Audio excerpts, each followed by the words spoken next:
मिजाज से बार भैया बार ब्रिजेश। हो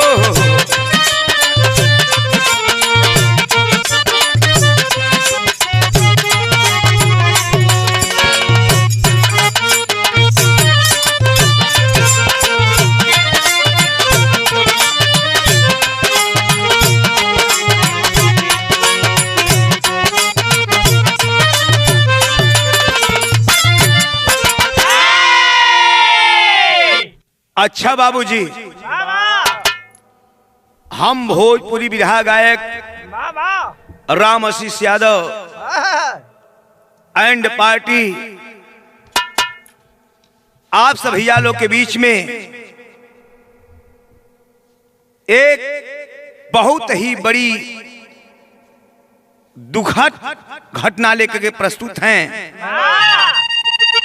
जो आज सोशल मीडिया पे बड़ा तेजी से जारी हो रहा है,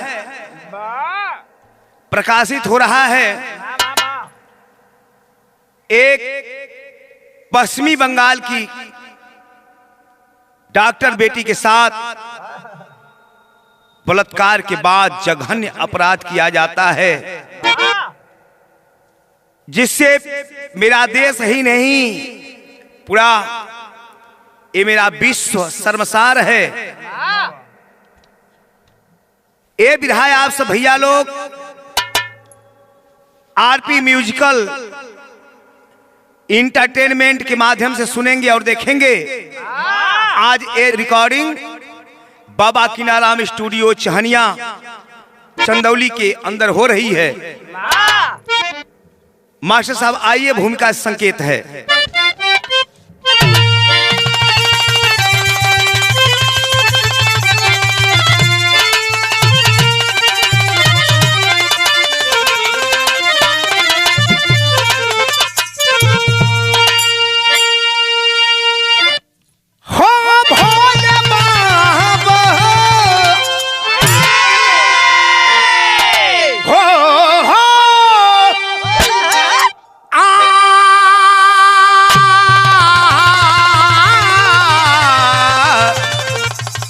संवरिया हो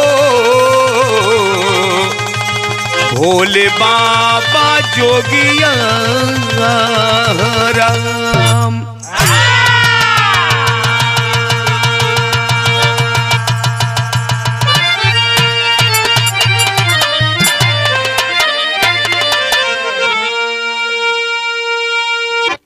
अच्छा बाबूजी, कहा जाता है पागल प्रेमी और कवि, कवि की तुलना पागल से भी की जाती है। कवि जैसा कोई ज्ञानी भी नहीं है। कहल जाला ये सुमंगल भैया, कवि जी लोग गागर में सागर समाहित कर देवलन। कितना ऊंची बात। बिरहा के सम्राट लेखक और हमारे मार्गदर्शक धरोहर गार्जियन हमारे गुरु आदि श्री रामचंद्र कवि जी भूमिका में संवारते हैं। ये नारी क्या है? आइए प्रीतम बाबू।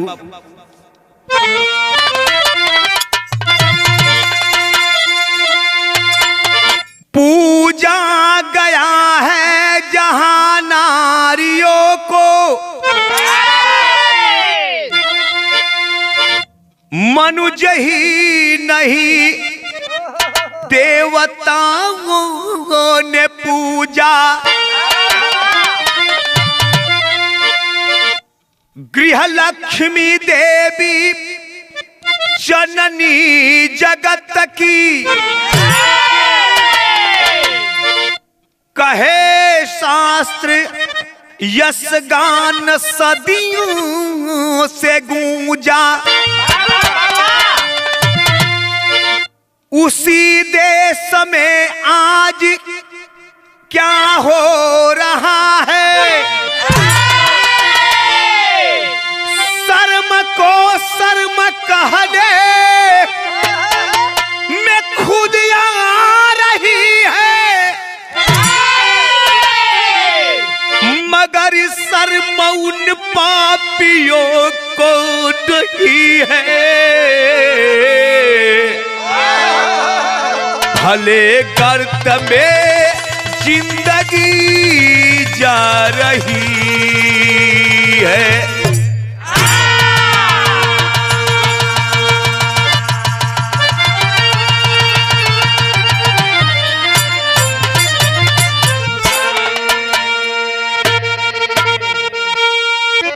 बाहर कवि जी, कितनी ऊंची बात कवि जी अपने शब्दों के तहत अपने कलम से संवारते हैं।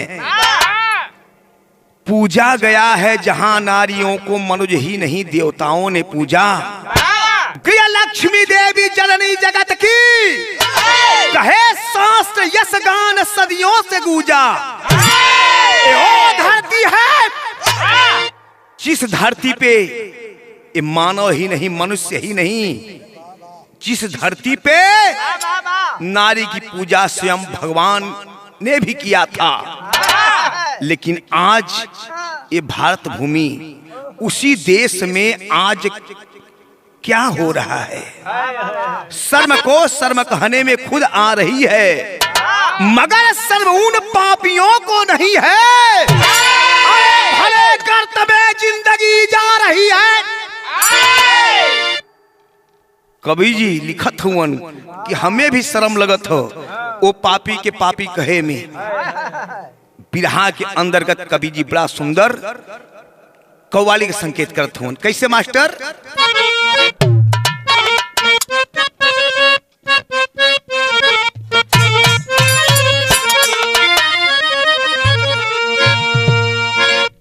कवि जी अपने दिल का हरकत करत हुवन, जौना की से आप सब भैया लोग परिचित हुआ। आसमां से उतारा गया हूँ,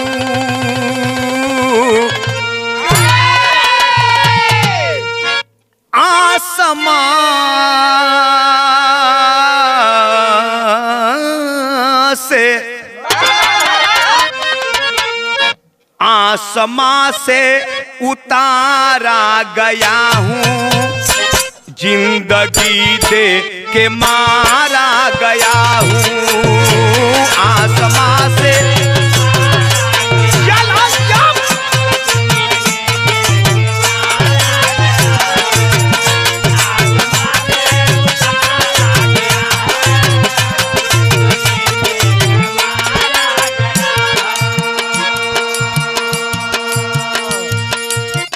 लेकिन गौर करेंगे, हम लोग बड़ा धर्मधारी धरती कहीं जा, जिस हिंदुस्तान के धरती पे स्वयं भगवान श्री राम स्वयं कन्हैया बांसुरी लेकर के जन्म लिए। आज हिंदुस्तान की धरती पे क्या हो रहा है? वंश रावण का अब तक है कायम,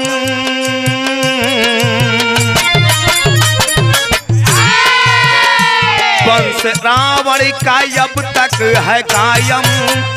कैसे सीता सुरक्षित रहेगी? वंश रावण का अब तक है कायम, कैसे सीता सुरक्षित रहेगी?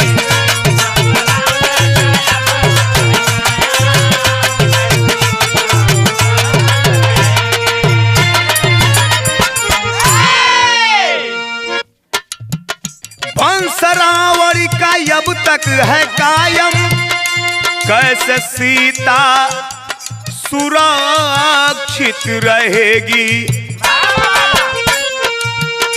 आज कल युग में लाखों दुशासन,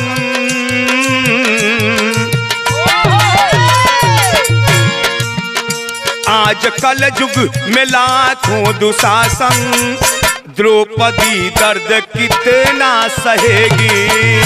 आज कल युग में लाखों दुशासन, द्रौपदी दर्द कितना सहेगी?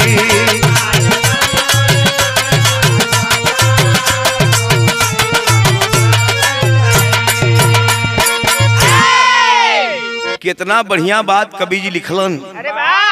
त्रेता युग से द्वापर युग का बात बता देहलन, लेकिन नजर में भाव लगत है प्रीतम बाबू। कैसे?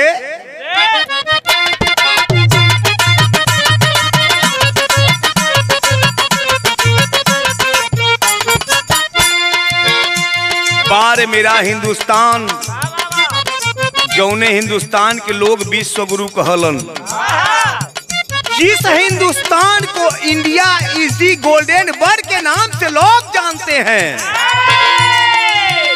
जहां नारियों की पूजा होती है,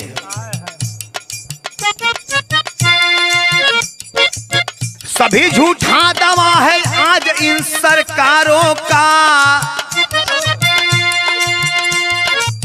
सभी झूठा दावा है आज इन सरकारों का, दर्द है दिल में आज निर्भया हजारों का।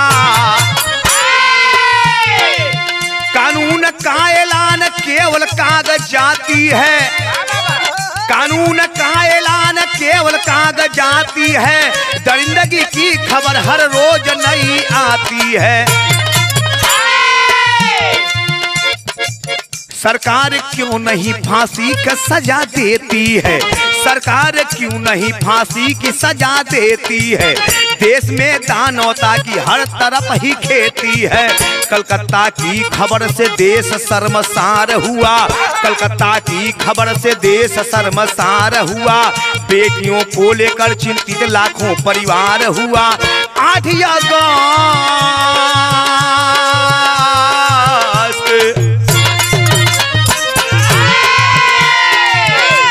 अगस्त की वह रात ऐसी सौत हुई, 8 अगस्त की वह रात ऐसी सौत हुई, जहां पे मौमिता का गैंगरेप मौत हुई।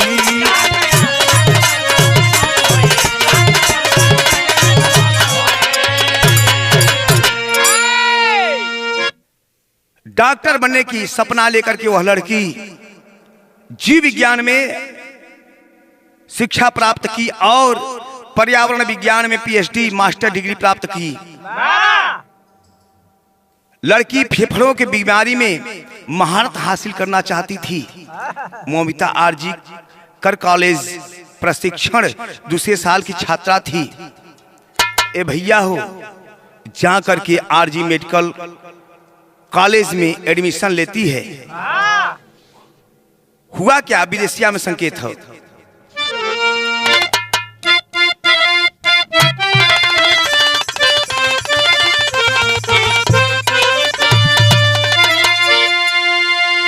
आरजी कारा मेडिकल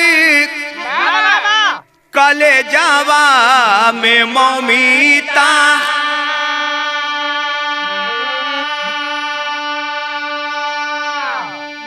पढ़त रहली रहल दूसरा सा।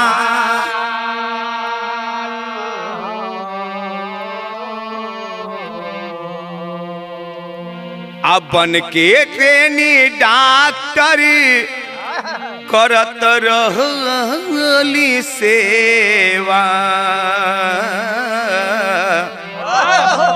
प्रतिभा कर रहली मिसा हो।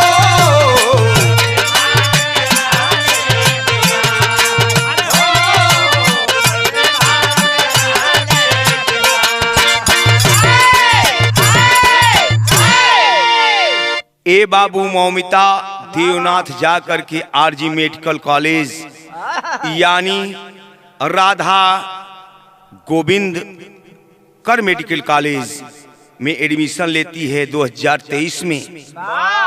एडमिशन कराने के बाद वो कलकत्ता का बहुत बड़ा मेडिकल कॉलेज है, जहां शिक्षा के साथ साथ प्रैक्टिकल भी कराया जाता था। वो लड़की ट्रेनिंग करती है, समय धीरे धीरे बीतता जाता है। बाबूजी, उस विद्यालय का प्रिंसिपल कौन था? संदीप घोष। बड़ा ही क्रूर मिजाजी और चरित्रहीन भी था, ऐसा लोग बताते हैं। ए बाबू, कुछ वो मेडिकल कॉलेज का खुफिया राज वो लड़की मौमिता देवनाथ जान चुकी थी। अजबी बतिया सुनलन है। संदीप देवनाथ बुला करके उस लड़की को कहते हैं, ऐ लड़की सुन, क्या अपने आप को समझती है बहुत बड़ा स्मार्ट अपने आप को मानती हो? तो ये तुम्हारी गलतफहमी है। ये मान लो, ये जान लो, हम संदीप घोष हैं, प्रिंसिपल हैं। जो हम चाहेंगे वही होगा। अगर तू हमसे लगल चाहत हो तो तुहार जिंदगी तबाह हो जाई। ए भैया हो, 7 अगस्त को वह लड़की अपने घर से चलती है। माँ से कहती है, माँ मैं ड्यूटी जा रही हूँ और हमारे ऊपर प्रिंसिपल साहब बड़ा नाखुश हुवन, हमारे 36 घंटा ड्यूटी लगावत हुवन, मैं 36 घंटे बाद आऊंगी। वो लड़की चल देती है ड्यूटी पे आरजी मेडिकल कॉलेज पे। हुआ क्या, बिरहा में गीत लगल मास्टर।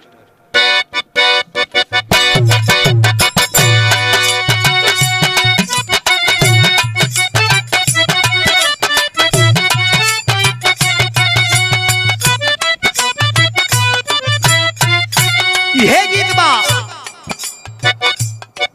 आज हम पहिला मिलनवा, मिलन सजनी के साजनवा।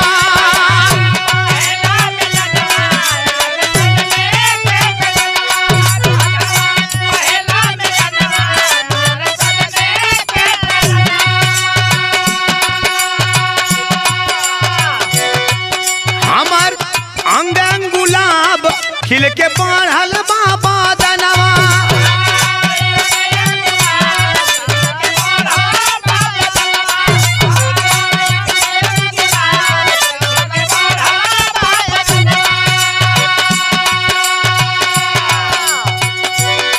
आज हम पहिला मिलनवा, मिलन सजनी के सजनवा। हमार अंग अंग गुलाब नियन खिलल बाबा दनवा। सुनी सुनी भगवान जन बिहान हो खदी, सुनी सुनी भगवान जन बिहान हो खदी। हमारा राजा जी के कोरवे में बिहान हो खदी, हमारा सैया जी के कोरवे में।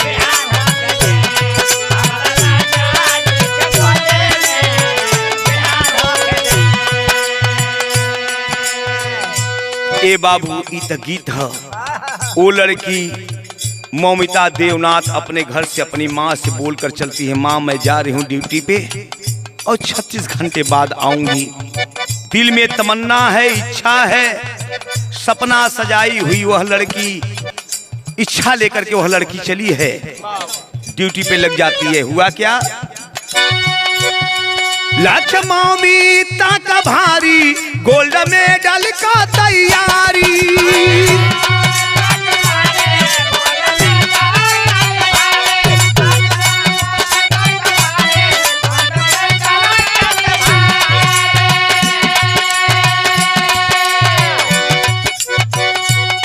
नाज पीटी या पकौर अपने बाबू महतारी।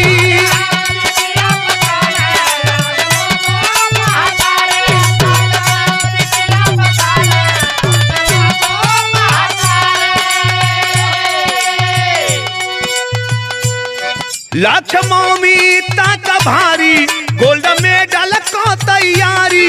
नाज पीटी या पकौर अपने बाबू महतारी। उका जाने मोरे मुदा ई रात हो जाई, उका जाने मोरा मुदा ई रात हो जाई। पापी पीछावा पड़ल बा भारी घात हो जाई, पापी पीछावा पड़ल बा भारी।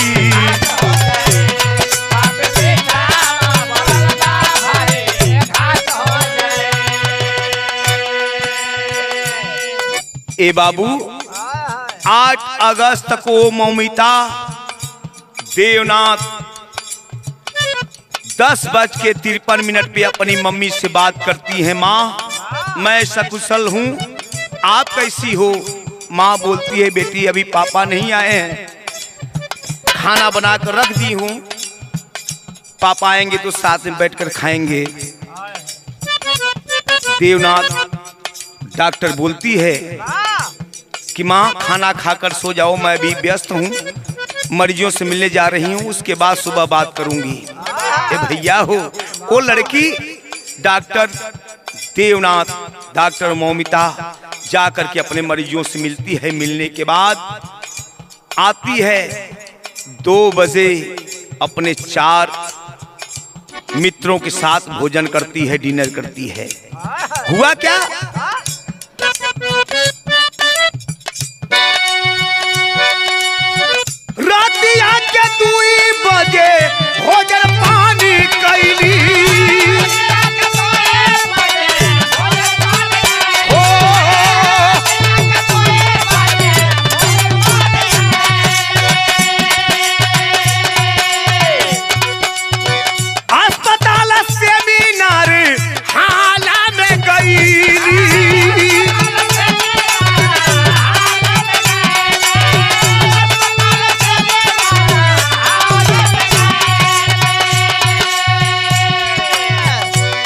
ऊका जाने हमारे ऊपर करामात हो जाएगी।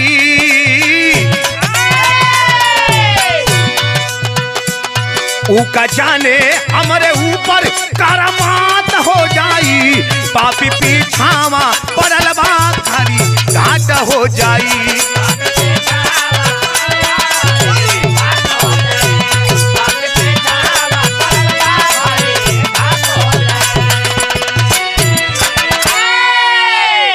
ए भैया, वो लड़की 2 बजे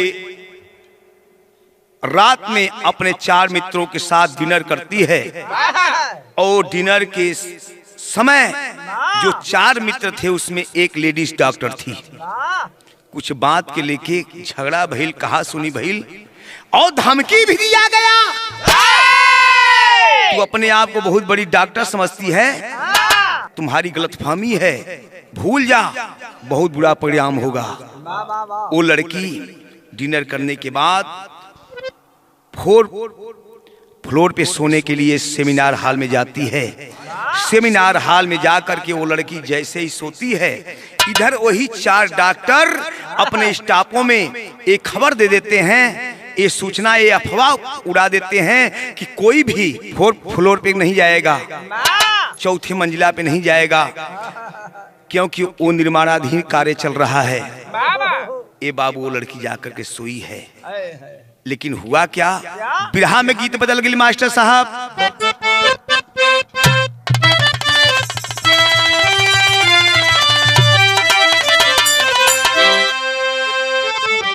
यह गीत बा, अरे गंगा किनारे मोरा गाँव हो, घर पहुँचा देवी मैया। लेकिन डॉक्टर मौमिता जाकर के सेमिनार हॉल में सोई हैं।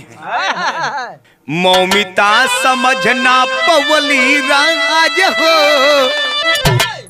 मौमिता समझना पवली राज हो, बाज बन के टूटल मुदैया।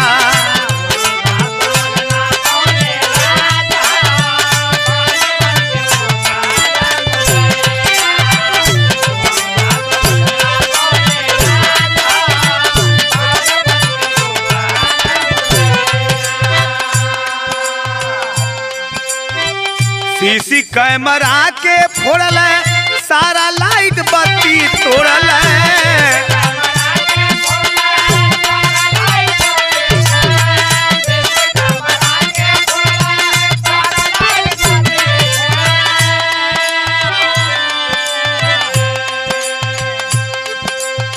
सीसी कैमरा के फोड़ल, सारा लाइट बत्ती तोड़ल, दारू में डुबाई के मिजाज हो,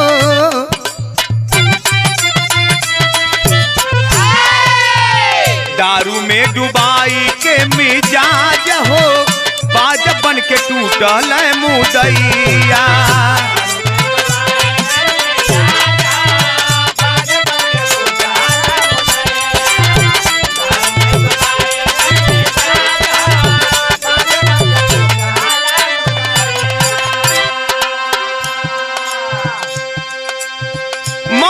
के साथे करे लगल दुष्कर्मा हो,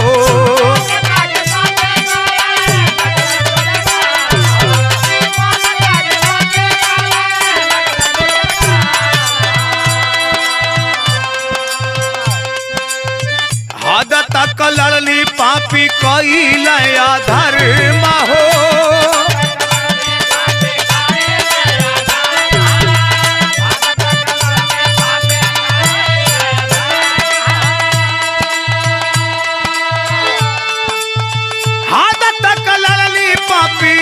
कईल धर्म हो, द्रौपदी का बचल नहीं लाज हो,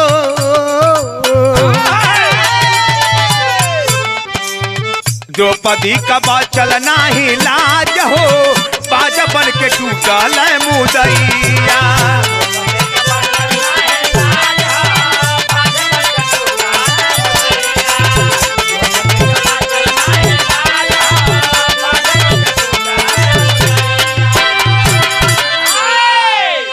ए भैया, डॉक्टर मोमिता जाकर के चौथे मंजिला सेमिनार हॉल में सो जाती हैं।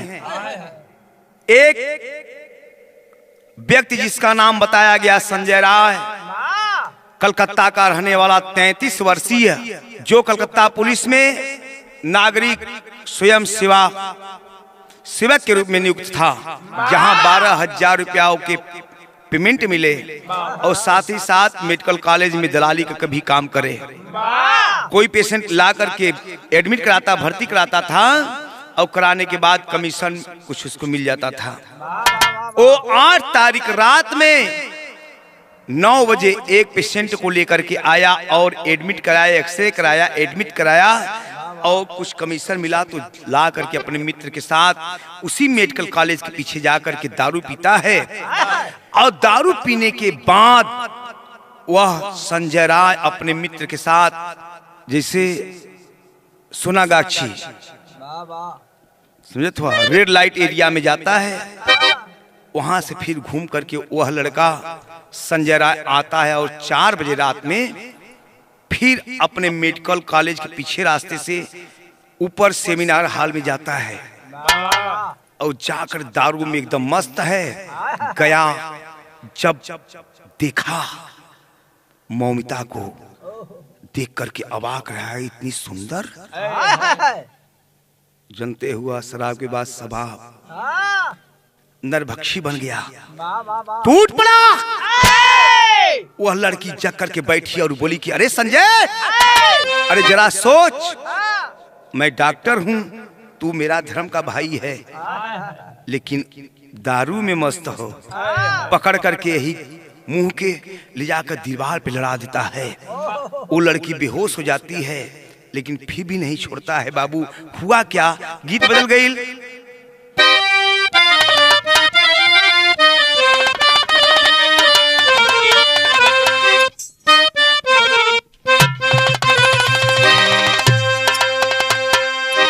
कि हमारे बगिया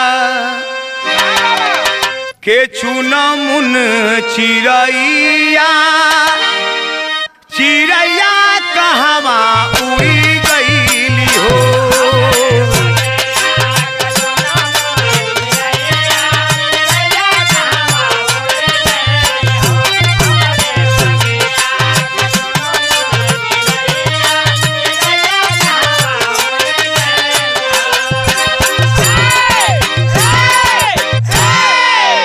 ए बाबू, वह लड़की डॉक्टर मौमिता हाथ जोड़ करके खड़ा हो जाती है। भैया, ऐसी कौन सी गलती मुझसे हुई है कि डूबी गईली, कि डूबी गईली धरमावा के नैया, कसैया मिल के नोचे लगल हो।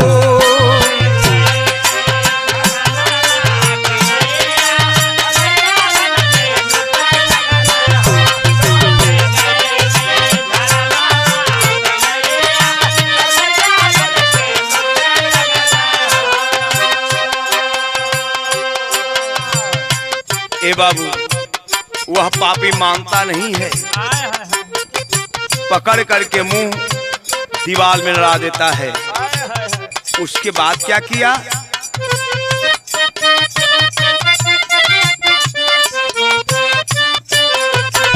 जंघा तोड़ल गर्दन का हड्डिया,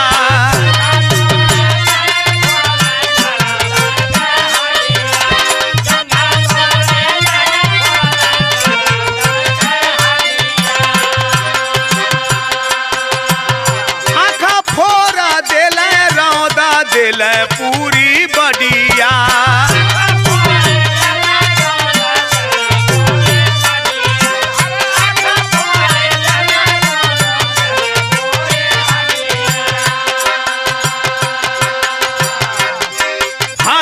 कोई के, हत्या कोई के भागी गईल मुदैया, हत्या कोई के भागी गईल मुदैया, कसैया मिल के नोचे लगल हो, हत्या कोई के।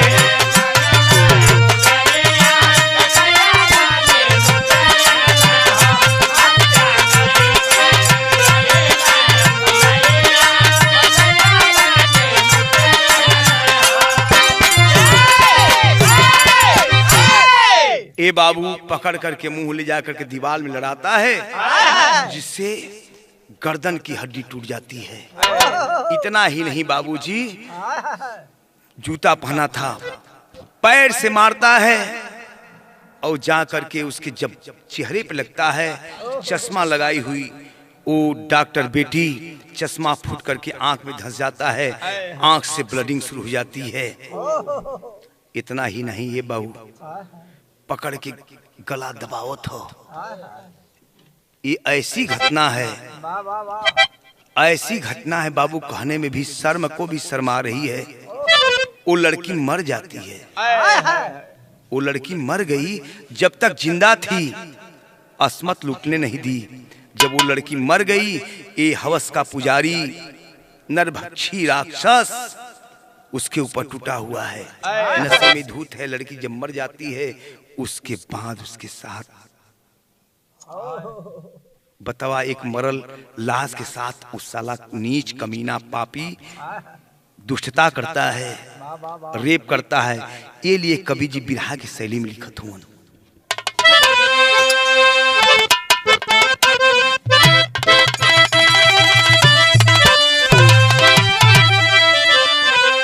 अरे मोरे राम की मानवता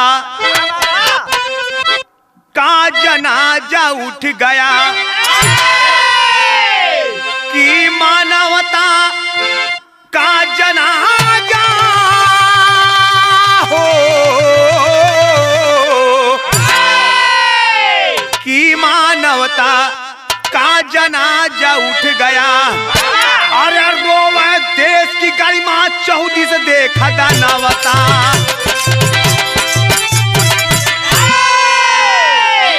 मानवता का जनाजा उठ गया, मानवता का जनाजा उठ गया। रोवे देश की गरिमा चौदी से देख दानवता। शर्म आ रही है। एक जमाना वो था बाबूजी त्रेतायुग। त्रेता में सीता को रावण हरा जब, अरे त्रेता में सीता को रावण हरा जब, हुआ नाश रावण का सबको पता है। कुरुक्षेत्र में लाखों योद्धा मरे थे, इज्जत से खेलवाड़ एक ही खता है।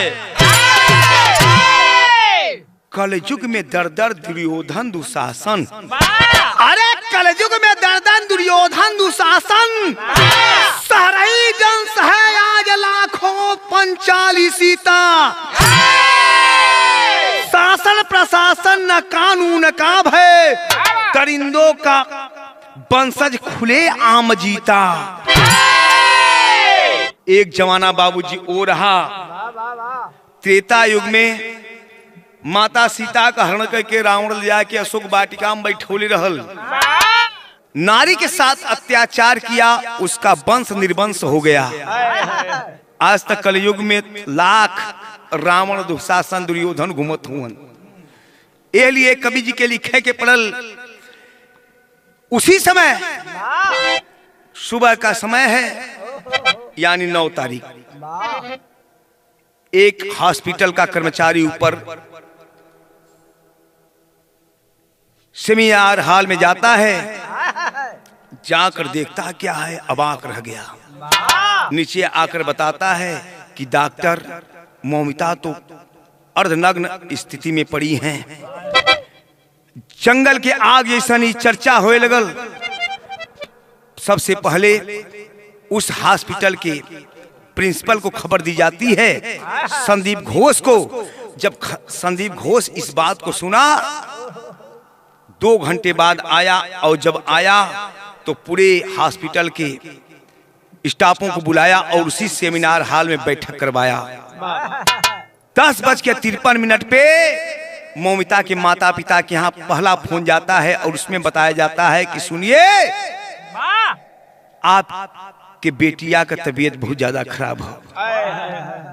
तुरंत थोड़ी देर बाद फोन जाता है और उसमें बताया जाता है कि आपकी बेटी आत्महत्या कर लेती है, कर ली है, आपकी बेटी आत्महत्या कर ली है। इतनी बात जब माई बाबू सुनलन है, अब आकर लगलन कि हमारी बिटिया भी रतिया के हमसे बतियौलस, इतना जल्दी मर कैसे गई, कहीं आत्महत्या कर लेलस। भागते हुए लोग गए। 3 घंटे तक माता पिता को लाश शव दिखाया नहीं गया। 3 घंटे के बाद उस सेमिनार हॉल के अंदर जब बाऊ पहुंचलन हो, बिटिया की स्थिति देखलन हो, अर्धनग्न में प्राइवेट पार्ट से ब्लड गिरा था, आंख से खून गिरा था, कान से खून गिरा था, तमाम शरीर पर घाव का निशान हो। बाऊ प्रिंसिपल के तरफ देखलन, शेखर रंजन देवनाथ जी कहलन कि अरे पापी नीच, अरे तुझे शर्म नहीं आती, बता रहा है कि हमारी बेटी आत्महत्या कर ली है। अरे जरा सोच, जिस कॉलेज का गार्जियन ऐसा हो वहां कौन अपनी बिटिया को भेजेगा। बिरहा में गीत लगा था मास्टर साहब,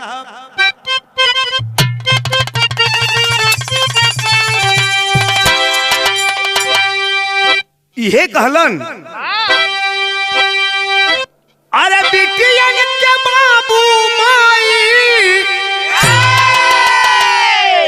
भेजी है कैसे घर से, का पता करे जबा जमाना के डर से, का पता करे जबा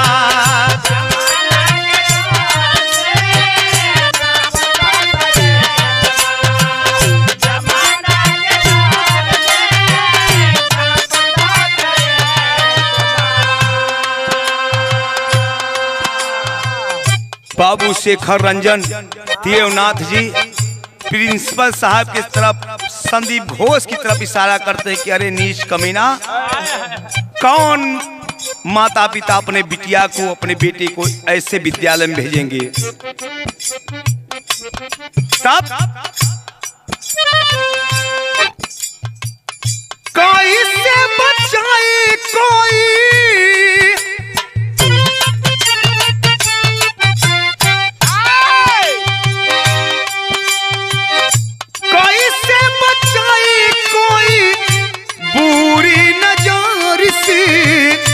का पता करे जबा, का पता करे जबा जमाना के डर से, का पता करे जबा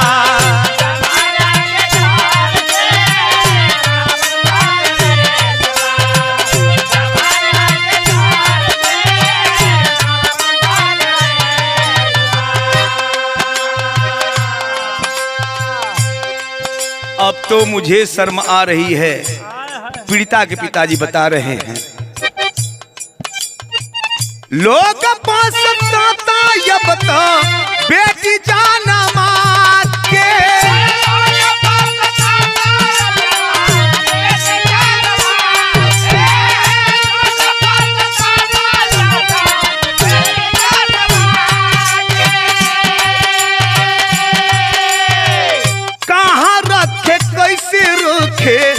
हाथी चोरा के,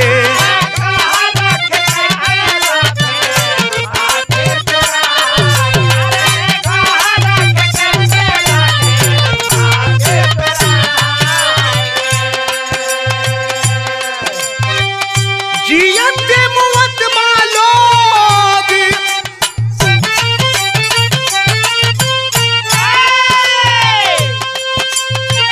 जियत मुवत आज के जहार से, जियते मुवत बालोग आज के जहार से, का पता करे जबा जमाना के डर से,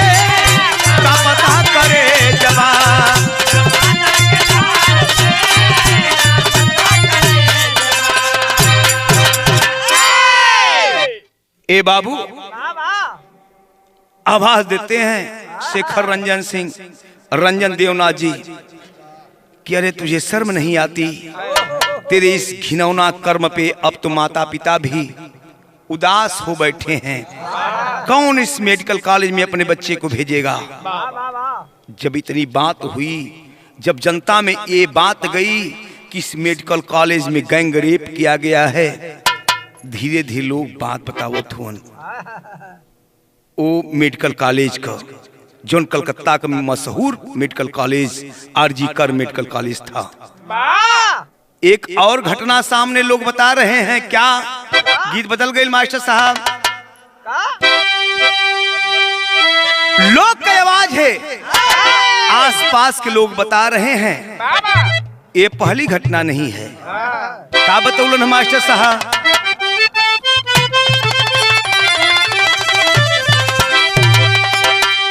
कि घटना अस्पताल में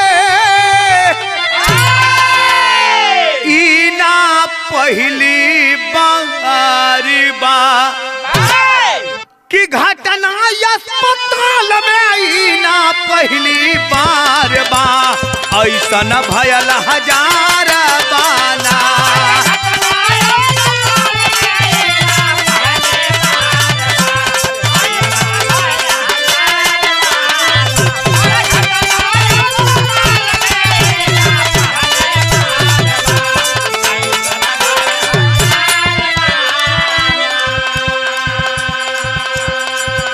ए भैया, बाबू शेखर रंजन देवनाथ जी जब बाहर आयल हुन, लोग कहलन के रे भैया हो तोहरे बिटिया के साथे नहीं, यहाँ बहुत जघन्य अपराध होला। इतने नहीं और का बतौलन कि शासन पुलिस प्रशासन अंधा, कि शासन पुलिस प्रशासन अंधा, वहाँ चले सेक्स का धंधा।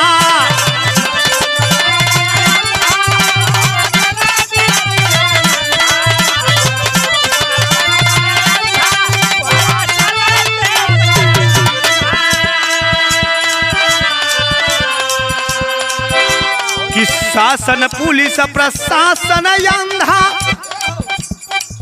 वहाँ चले सेक्स का धंधा। कि जबरी बनेला वीडियो सेक्सी कारोबार बा, ऐसा न भयल हजार बाना।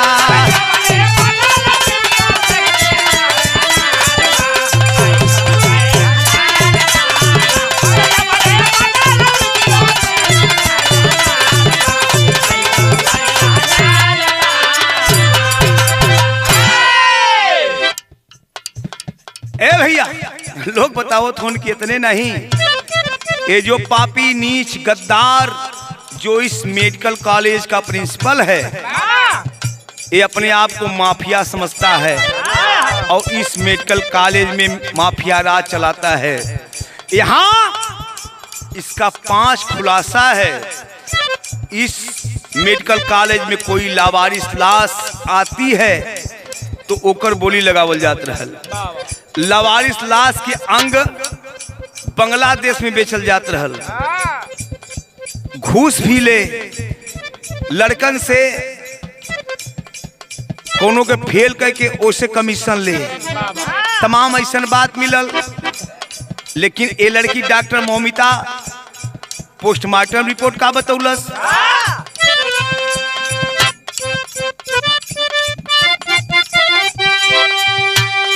पोस्टमार्टम से खुलल बा पोल, साबित गैंगरे बकिया घोल। पोस्टमार्टम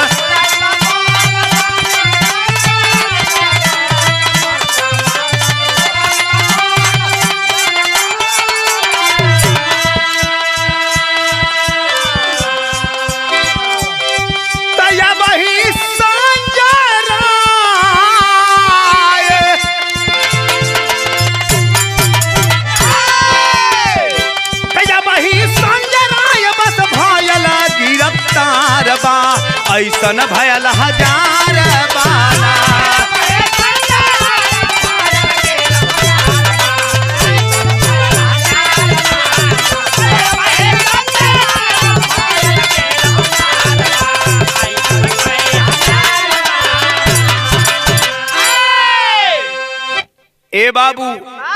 पोस्टमार्टम रिपोर्ट जब आई, उस लड़की के गर्दन की हड्डी टूटी है। और इतना ही नहीं बाबू, उस लड़की का जो बायां लेफ्ट पैर है 90 अंश के कोण पे घुमा हुआ है। जघन्य अपराध है। पापड़ में संकेत बा मास्टर।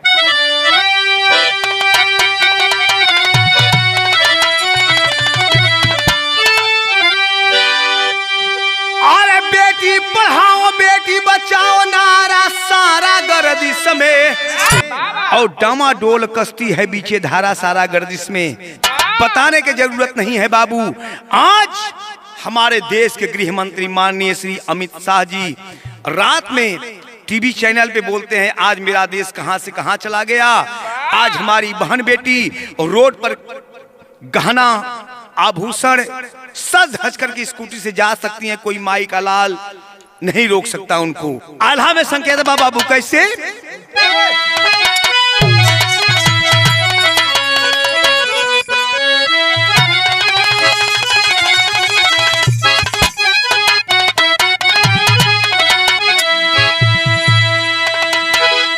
अरे मौमिता के मौत से हिलल बा पूरा देशवा भैया।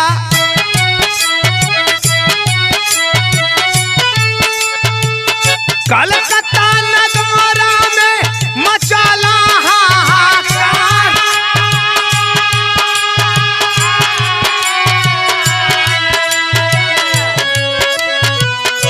दिलवा में जागल जाना जाना के तो सवा बाबू।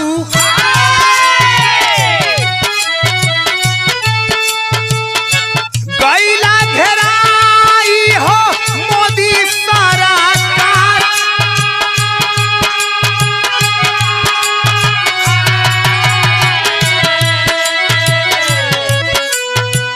सीसीटीवी कैमरा में सातिर पकड़ायल भैया।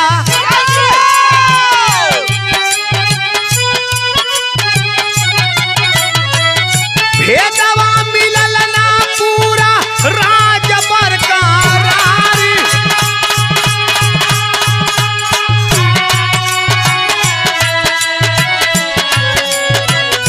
पुलिस हिरासत में संजय राय पपिया भैया।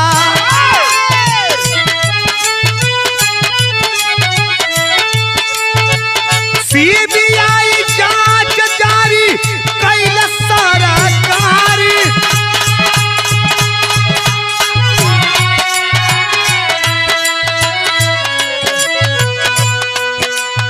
ए बाबू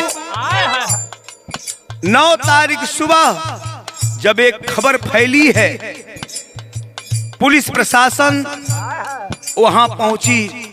सेमिनार हॉल में जब गई तो यहाँ ब्लूटूथ हेड केबल पड़ा हुआ था। और जब सीसी कैमरा खंगाला गया तो उसमें संजय राय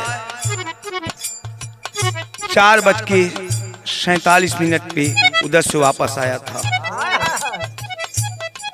उसे संदिग्ध में पकड़ा गया।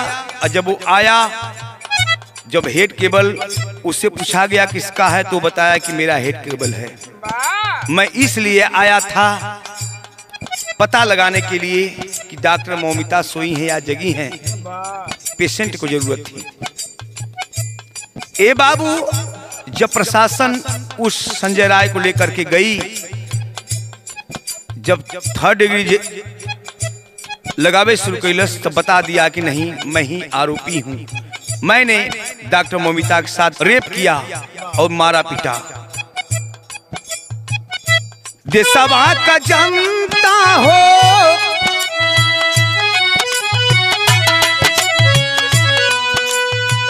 देशवा का जनता न्याय जो हतबा बाबू।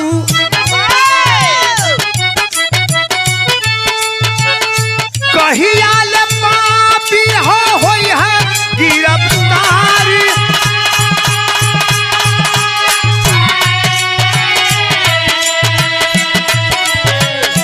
कहियाल दहासत में बेटी है मोरा देशवा भैया।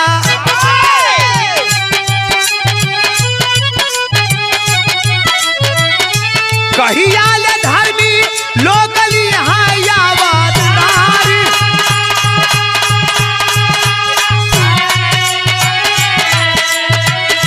कहिया ले माई बाबू सही है कलेशवा भैया।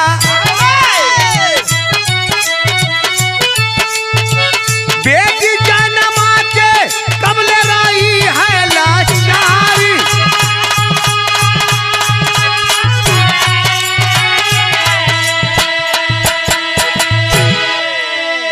ए बाबू आज हमारे हिंदुस्तान देश की स्थिति क्या है? जितने भी हॉस्पिटल डॉक्टर मेडिकल के स्टाफ हैं सभी लोग रोड पे उतर गए, आवाज दिए। जब तक डॉक्टर ममिता को इंसाफ नहीं मिलेगा हम लोग चैन से नहीं बैठेंगे। अरे बहुत सारा प्रश्न आज देश के समहनवा। अरे बहुत सारा प्रश्न आज अरे देश के समहनवा। अरे कहाँ रहल कहाँ गयल देशवा हमार बोला।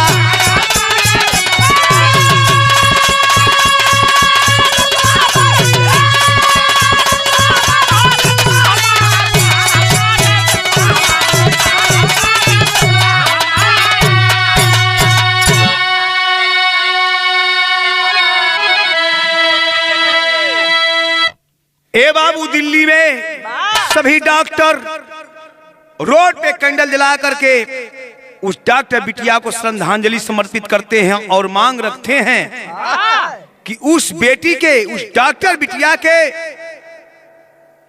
अपराधियों को सजा नहीं मिलती है तो अभी तक तो हम लोग कैंडल मार्च करते हैं। जा अभी कैंडल मार्च झांकी है। उन्होंने कहा कि अभी कैंडल मार्च झांकी है और न्याय नहीं तो आंदोलन बाकी है। हमारे दिल्ली के डॉक्टरों ने आवाज दिया। ये हमारे हिंदुस्तान में ही नहीं विदेश में ही भी इस बात की चर्चा है। विदेश में भी इस बात की आलोचना डॉक्टर कर रहे हैं।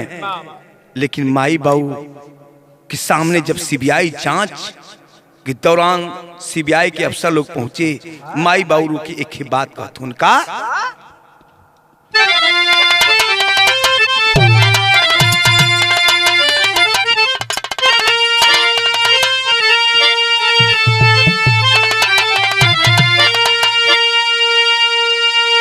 कहने साहब कुल तो ठीक बा लेकिन एगो बात हमारा आपसे प्रश्न है का। अरे माई बाऊ कैसे दिनवा और आए हो।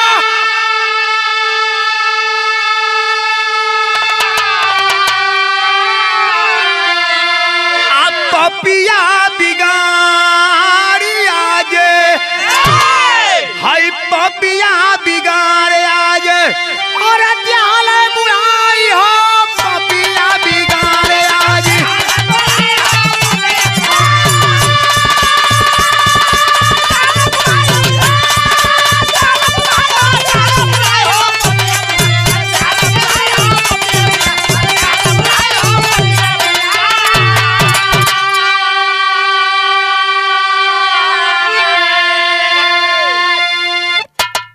माई बहू सीबीआई के अफसरों से ही गुहार लगाते हैं कि साहब बिटिया तो हमारी मर गई, जिसके ऊपर हम लोगों का पूरा सपना था।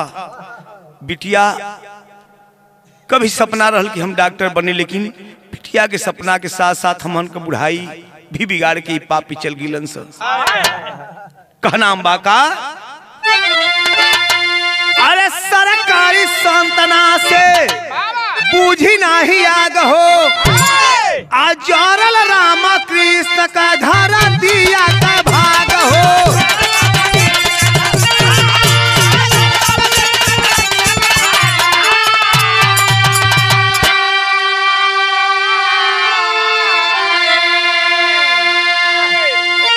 अरे बिटिया का सुध नहीं कब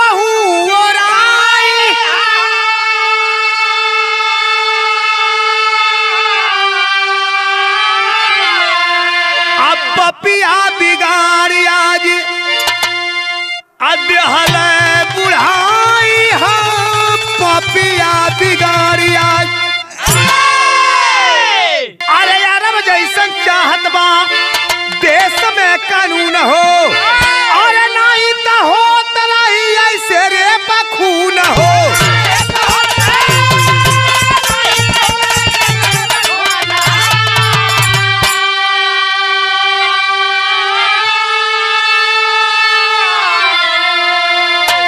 अरे चून चून के जबल ना अरे गोलियां मराई।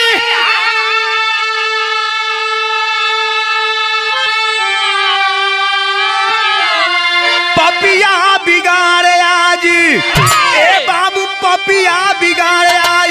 अरे जाला बुहाई हा पपिया बिगाड़े।